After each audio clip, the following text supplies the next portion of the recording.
Yang pastinya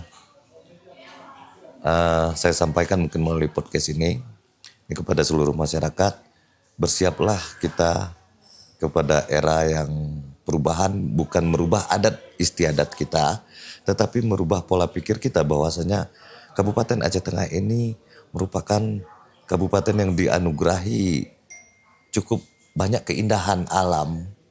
Jangan cuma sebagai penerima anugerahnya, Iya. tetapi bagaimana kita itu menjadi tuan rumah Tuan rumah. pada tahun berikutnya. Ini yang sangat kita harapkan. Kalau ada, mana ada. Assalamualaikum warahmatullahi wabarakatuh. Rakan sahabat, Buge Dorwan Tuah Raya Bahagia. Kembali lagi bersama kami di podcast Haria. Hari ini Buge semua dalam keadaan sehat walafiat. Hari ini kami bersama Kepala Dinas Pariwisata Kabupaten Aceh Tengah, Bapak Erwin Pratama. Kali ini kita membahas tentang menjemput API Award 2025, Anugerah Pesona Indonesia. Selengkapnya kita akan berdiskusi dengan Pak Kadis yang sudah hadir bersama kami. Selamat datang Pak Kadis di podcast kami Haria. Siap. Terima kasih. Assalamualaikum warahmatullahi wabarakatuh. Waalaikumsalam warahmatullahi wabarakatuh. Sepertinya hari ini lebih cerah Pak Kadis ya. Ya, Di Dinas Pariwisata ya. kalau itu yang penting tetap semangat. Siap. Kabar sehat Pak Kadis? Alhamdulillah. Alhamdulillah sehat. Baik, rekan sahabat semuanya, ternyata Kabupaten Aceh Tengah di tahun 2025 ini ada 2 item yang masuk nominasi. Salah satunya adalah Natural Park dan Arung Jeram Lukuk Badak yang ada di Kecamatan Begasing. Nah Pak Kadis, sebenarnya API Award 2025 itu apa Pak Kadis? Kalau untuk API Award tahun 2025 ini sebenarnya kita dari ininya dulu, Anugerah Pesona Indonesia. Ini sebuah adalah penghargaan yang diberikan oleh pemerintah pada sesuatu yang dilakukan oleh sekelompok atau perorangan yang dilakukan di sebuah atau untuk ajang prestasi yang diberikan. Nah dalam hal ini kita bersyukur ini merupakan juga sebagai momentum yang sangat baik, baik itu dari segi promosi maupun atas pemberian penghargaan atas dedikasi yang dilakukan terhadap kegiatan yang dilakukan oleh seseorang atau kelompok itu. Ini yang merupakan Anugerah Pesona Indonesia, yaitu sebuah momen promosi oleh Kementerian Pariwisata. Nah ini setiap tahunnya memang sudah dilakukan. Nah Aceh Tengah juga alhamdulillah Aceh Tengah ini merupakan kota wisata yang sudah mulai berkembang. Berkembangnya itu semenjak COVID sudah mulai berkembang dan bukan kali ini saja kita mendapatkan API Award di tahun 2025, tetapi di tahun-tahun sebelumnya juga sudah pernah. Nah ini sebagai motivasi tentunya kepada yang lain. Apa sih sebenarnya itu Anugerah Pesona Indonesia dan apa fungsinya?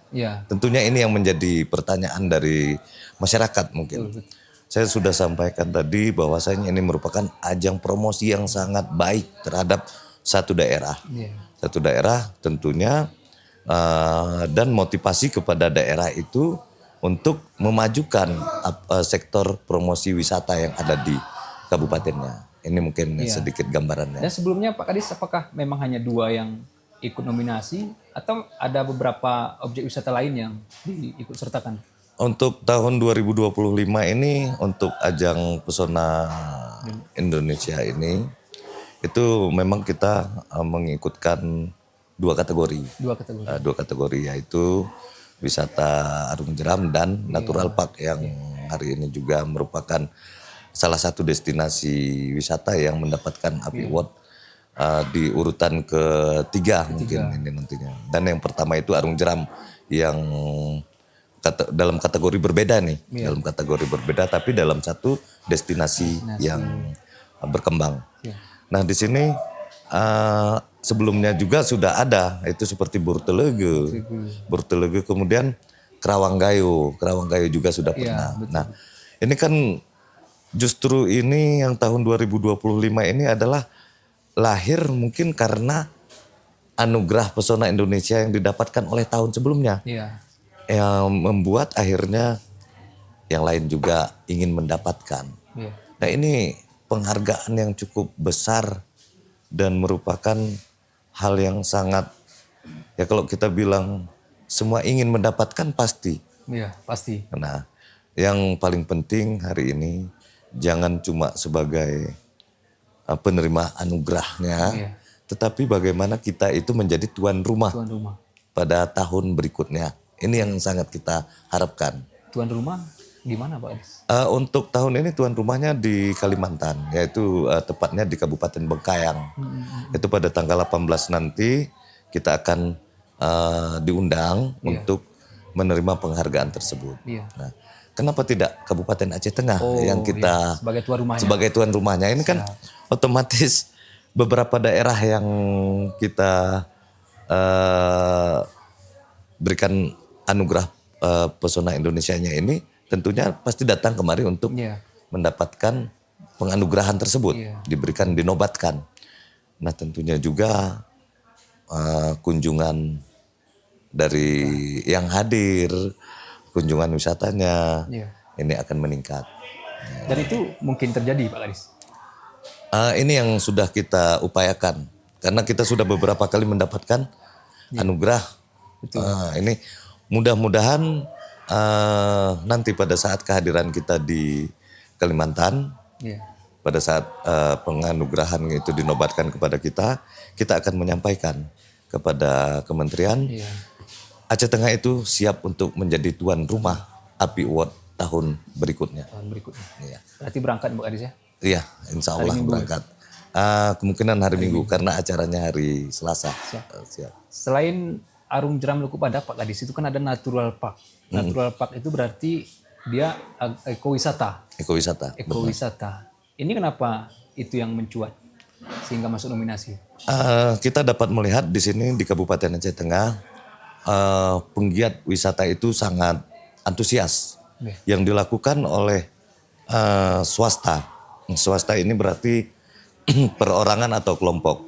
Yang awalnya mungkin mereka tidak mendapat perhatian dari pemerintah. Iya. Itu yang pasti disampaikan oleh para pelaku usaha. Iya. Akan tetapi ini hal yang sangat positif. Sebenarnya hal yang sangat positif. Masyarakat kita sudah mulai berkembang, memiliki wawasan yang lebih maju. Iya. Nah, hari ini kita selaku pemerintah Kabupaten Aceh Tengah melalui Dinas Pariwisata akan mulai nanti berkolaborasi. Nah, kenapa Natural Park? Kita dapat melihat dari beberapa jumlah kunjungan. Oh. Jumlah kunjungan di Natural Park ini itu merupakan salah satu ikon. Ikon apabila orang berwisata ke Kabupaten Aceh Tengah harus ke Natural Park. Nah ini dari segi fasilitas yang ada juga sudah mendukung. Mulai dari manajemennya, kemudian dari pengelolaan destinasi yang diterapkannya, kemudian keramahan dari lingkungan yang dia buat tentang destinasi yang ramah terhadap anak. Iya. Nah ini yang menjadi acuannya. Berarti 2 objek wisata ini sudah final Pak Kadis. Sudah, alhamdulillah sudah. Apakah ada urutan mungkin kalau Natural Park di urutan berapa gitu? Natural Park itu di urutan ketiga Ketiga juga. dari ekowisatanya. Kemudian kalau untuk Arung Jeram ini yang adrenalin, Iya, adrenalin. Itu urutan ketiga juga. urutan pertama. Urutan pertama. Nah ini yang sangat bersyukur. Aceh Tengah itu menjadi orang yang pertama mendapatkan dari beberapa kabupaten kota. Nah, kembali ke pernyataan Pak Kadis tadi. Baik. Apa untungnya kita mendapatkan nominasi itu Pak Kadis? Untuk untungnya Iya. ini saya sudah sampaikan bahwasanya untuk pengembangan sektor wisata itu melalui promosi. Iya. Salah satunya adalah promosi yang dilakukan oleh kementerian. Nah untuk mempromosikan ini otomatis melalui anugerah pesona Indonesia. Otomatis di mana nih sebenarnya letaknya Arung Jeram Oh. Luku Badak. Nah Arung Jeram Luku Badak ini otomatis dari situ kemudian untuk mendapatkan bantuan-bantuan lainnya juga melalui pemerintah Iya. Ini itulah salah satu kemudahan. Kemudian keuntungannya adalah dapat menjadi kunci utama pelopor untuk destinasi Arung Jeram Iya. yang lainnya. Nah, keuntungan sebenarnya banyak. Banyak itu keuntungannya. Kalau kita bilang berharap bantuan dari pemerintah, sebenarnya itu masih. Siap. Itu masih tentu harus disupport terus nih. Iya. Jadi peluang-peluang itu juga, kemudian peluang kita untuk menjadi narasumber juga itu pasti lebih banyak. Tahun sebelumnya satu objek wisata tahu berapa Pak Lex? Tahun 2024 Tahun 2024 yang masuk nominasi Kerawanggayu dan Burtelego. berarti 2. Tahun ini juga 2 Pak. Iya, dengan ini ya, dengan apa yang berbeda, dengan nominasi yang berbeda. Nominasi yang berbeda. Di sini juga ada, kita kemarin kita masukkan juga ke beberapa program. Ada program yang DPD Award juga ada kemarin, DPD RI. Iya. Ada juga di sini selain Anugerah Pesona Indonesia ada Wonderful Indonesia.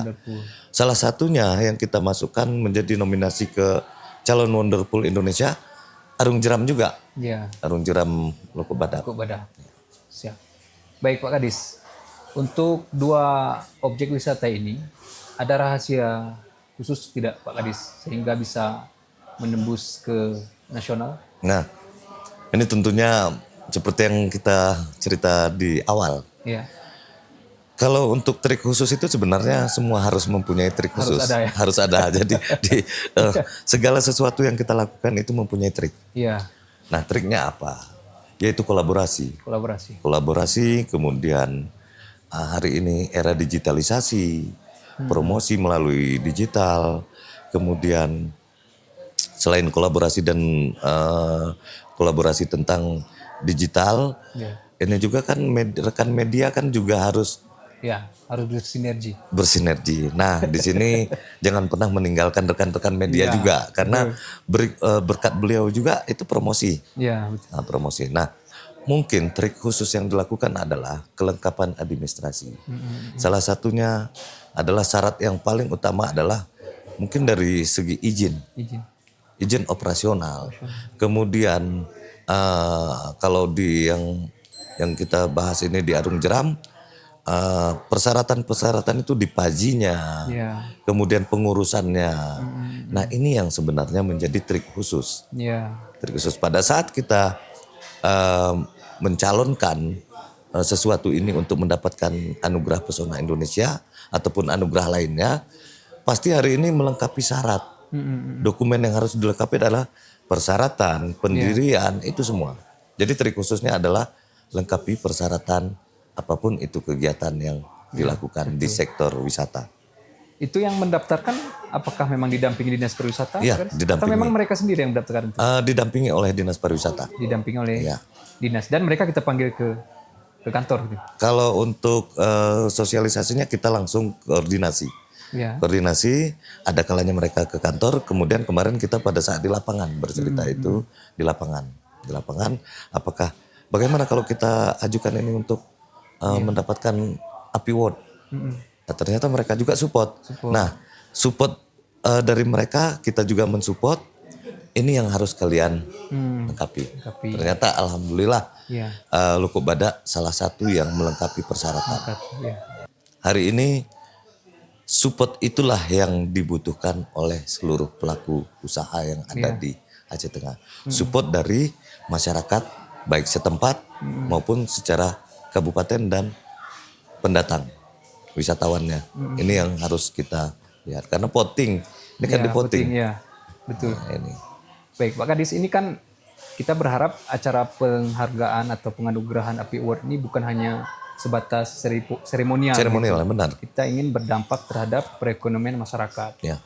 Apakah Pak Kadis meyakini atau yakin bahwa setelah penganugerahan ini nanti geliat pariwisata di Aceh Tengah ini akan semakin tumbuh atau bagaimana? Oh, saya cukup kalau melihat dari pariwisata yang berkembang saat ini di Kabupaten Aceh Tengah, dari sektor pariwisata kami melihat ini perkembangan ini sangat antusias sekali. Nah, pertumbuhan perekonomian dari Anugerah Pesona Indonesia ini juga tentunya ini menjadi ajang yang sangat baik, awal mula atau pintu masuk daripada sektor wisata yang lain untuk pengembangan sektor wisata yang ada di Kabupaten Aceh Tengah ini. Hari ini saya pikir ini juga menjadi motivasi terhadap yang lainnya, sehingga selain mereka melengkapi secara administrasinya, mereka juga akan merubah pola atau manajemen tentang pengelolaannya. Iya. Ini. Dan itu nanti pialanya ditaruh di mana Pak Kadis? Kalau itu kita, kalau saya sebenarnya ini menjadi pertanyaan yang sangat Iya. gimana? Karena ini kekhususannya. Tapi kalau kita secara dari Dinas Pariwisata ataupun pemerintah Aceh Tengah, karena mereka yang mendapatkan, itu kita serahkan kepada pelaku usaha.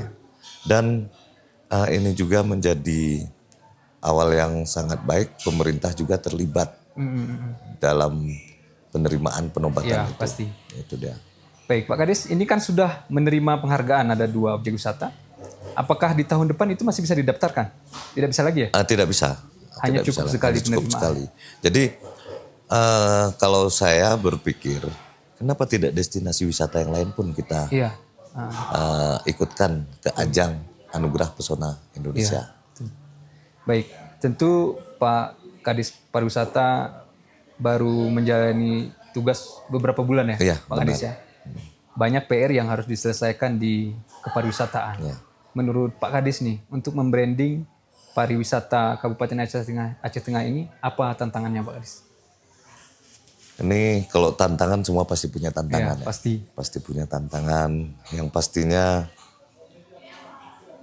saya sampaikan mungkin melalui podcast ini kepada seluruh masyarakat, bersiaplah kita kepada era yang perubahan, bukan merubah adat istiadat kita, tetapi merubah pola pikir kita bahwasanya Kabupaten Aceh Tengah ini merupakan kabupaten yang dianugerahi cukup banyak keindahan alam dan banyak keinginan orang wisatawan dari luar untuk mengunjungi di mana sih sebenarnya Kabupaten Aceh Tengah itu. Iya. Nah ini kalau hambatan itu sebenarnya kalau yang kita ceritakan, yang pertama ini mungkin dari segi penerimaan masyarakatnya dulu. Iya. Itu. Jadi kita itu harus memberikan pemahaman kepada masyarakat sekitarnya dulu. Masyarakat sekitar. Kemudian hambatan yang lain mungkin dari SDM yang ada. Yaitu mungkin dari kami juga, dari pemerintah juga. Dari pemerintah juga harus memperbaiki SDM-nya sendiri. Kenapa saya katakan demikian? Kami nih sendiri dari Dinas Pariwisata harus tampil mendampingi para pelaku baik itu usaha ekonomi kreatifnya, kemudian destinasi wisata yang ada, pemasarannya, promosinya, itu kami juga harus terlibat. Jadi mungkin selama ini hambatan yang kami alami ini masyarakatnya sendiri mungkin tidak mau mendekatkan diri dengan dinas. Jadi seolah-olah semua itu tidak perlu dengan pemerintah. Ribet diri sendiri gitu. Ribet dia bilang. Mungkin itu dalam pikirannya. Hari ini kami hadir, Dinas Pariwisata hadir untuk mempermudah para pelaku usaha sektor wisata dan destinasi wisata, baik itu ekonomi kreatifnya dan destinasi wisata, untuk merekomendasikan perizinan yang mereka lakukan di sektor wisata. Nah, apakah itu homestay-nya, apakah itu destinasi wisata alamnya, atau sektor ekonomi kreatifnya, itu akan kami bantu melalui Dinas Pariwisata, kami yang datang ke destinasi wisata yang baru dibangun kah, atau yang sudah berjalan belum memiliki izin, bagaimana mengeluarkan izinnya. Itu akan kami dampingi. Dan hambatan yang paling berat itu adalah pada saat usaha sudah berjalan, di perjalanan usaha mereka itu tidak ada kunjungan. Nah, disinilah hadir kami juga mendampingi. Kenapa? Ternyata kita harus bergandengan tangan, berkolaborasi untuk mempromosikan. Nah, otomatis hambatan yang lain adalah SDM di para pelaku sektor usaha, baik itu ekonomi kreatifnya maupun wisatanya. Kenapa kita katakan demikian? Mungkin mereka banyak yang otodidak. Betul. Otodidak. Mungkin melihat, oh ini bisa dikembangkan di sini. Tetapi tidak memiliki apa yang seharusnya kita perbuat dulu. Dan bagaimana manajemennya. Nah mungkin ilmunya belum dimiliki secara keseluruhan. Nah kami hadir untuk memenuhi kebutuhan daripada para pelaku wisata tersebut. Siap. Jadi hambatannya adalah SDM dan ketidakmautawan. Nah ini seperti tadi, tidak mau tahu, tidak peduli. Ini saya jalan sendiri. Iya. Padahal banyak peluang-peluang era digital sekarang banyak. Kita memiliki duta wisata juga. Betul. Duta wisata ini jangan hanya sebagai penerima tamu. Iya. Nah ini yang apa? Duta wisata ini yang kita kembangkan untuk mempromosikan wisata yang ada di Kabupaten Aceh Tengah. Betul. Era digital melalui baik itu media online-nya. Iya. Dan mungkin hari ini seperti podcast hari ini sangat baik sekali. Mereka juga apa sebenarnya yang mereka inginkan. Pemerintah tidak tahu semua apa yang diinginkan oleh masyarakatnya apabila masyarakatnya tidak pernah duduk bersama. Nah, ini Dan sepertinya semua objek wisata saat ini sudah memiliki media sosial sendiri Pak Kadis ya? benar. Mereka memiliki media sosial sendiri. Iya, masing-masing. Akan tetapi itu juga masih banyak yang perlu kita berikan edukasi pemahaman. Iya. Bagaimana, karena hari ini netizen. Iya. Netizen ini hal positif jangan berpikir kita itu positif. Iya. Hal negatif juga jangan berpikir kita negatif. Terkadang hal negatif kita masukkan menjadi hal positif bagi usaha mereka. Iya. Betul. Nah, ini. Kalau ada, mana ada.